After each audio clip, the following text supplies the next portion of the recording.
Resident Evil 6 has some outstanding production elements, but expensive-looking cutscenes don't make for a good game.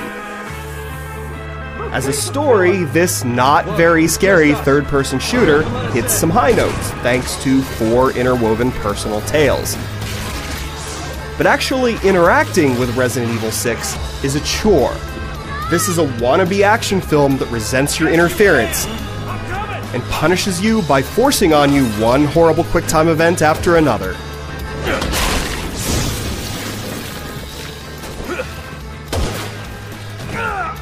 But before we get to the bad, let's look at the good.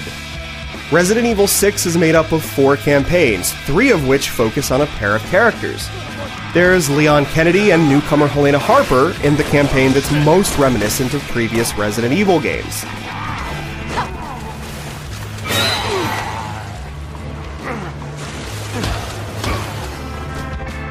There's Chris Redfield and Pierce Nivens in a military shooter type chapter.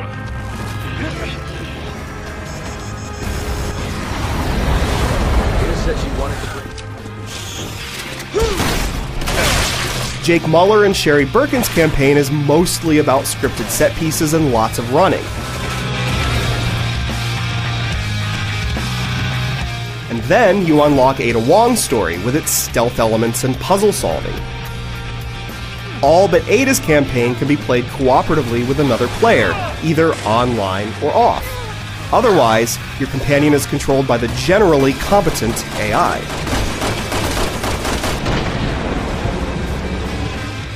The story doesn't provide a very memorable villain, but the 4 intertwining tales make it easy to get caught up in the mystery. The talented cast makes every line ring true, and many of the cutscenes are great. There are some memorable moments here, including a fall from a rooftop that might have your jaw dropping.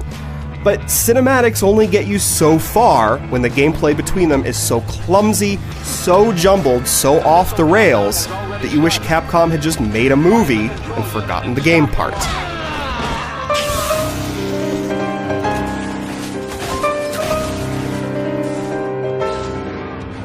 The prelude introduces you to the gameplay basics and also serves as a warning of what's to come.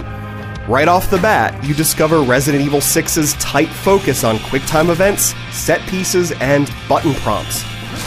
There is lots of stick wiggling and button hammering, and some of these events require superhuman jiggling speeds. This just gets better and better. In a typical 5-minute stretch, you might watch a cutscene, walk for 5 seconds, trigger another cutscene, open a door, perform a QuickTime event, view another cutscene, shoot some infected freaks, and then do nothing while you wait for your co-op partner to finish some task or another before you can continue. Roger.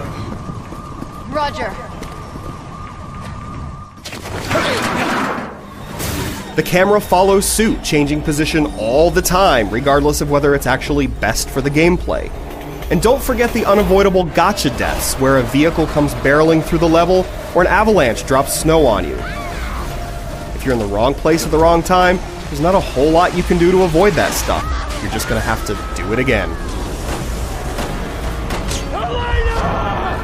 Furthermore, there are so many scripted set pieces with limited interactivity that they disrupt the gameplay.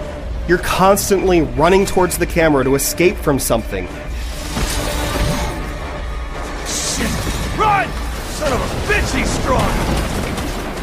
Or encountering button prompts when you just want to handle the situation your own way. Resident Evil 6 yanks control from you all the time and forces you to stare at something dramatic, even when you're in the middle of shooting. Smart games have you press a button to look at stuff like that, or just let it happen. Resident Evil 6 isn't a smart game, and it doesn't care if moving the camera messes up what you're doing. Connection complete.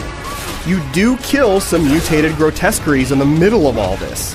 The core mechanics are similar to those in other third-person shooters, but with the idiosyncrasies that defined Resident Evils 4 and 5. The camera stays close behind your back, and the pace is deliberate.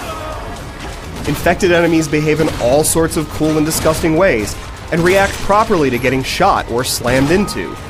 You can also kick and pummel them through the use of more on-screen button prompts.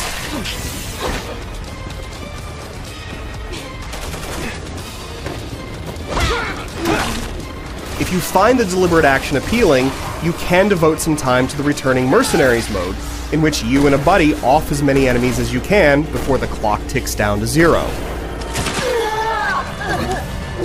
There's not much in the way of survival horror here, though there are some nice throwbacks to Resident Evils 4 and 5. But Resident Evil 6 is focused more on action and quick-time events than building tension. As a result, the close camera angle, the knockback loops, and other elements that worked well in the past are more awkward here. That isn't to say the action is all that hard, though. The bosses rarely require any kind of cleverness. And all too often you can just spam melee attacks and win. Nor will you need to worry about running out of ammo all too often on medium difficulty. There's nothing inherently wrong with lots of cutscenes, or quick-time events, or set pieces. There's nothing wrong with taking a series in a new direction either. Resident Evil 6's problem isn't that it has these elements. Its problem is that it throws a bunch of different action game mechanics at the screen and expects them to all work well together. Instead, Resident Evil 6 is sloppy and random. You've never quite seen a mess like this. But what a mess it is, and a disappointing development in a series that has lost its way.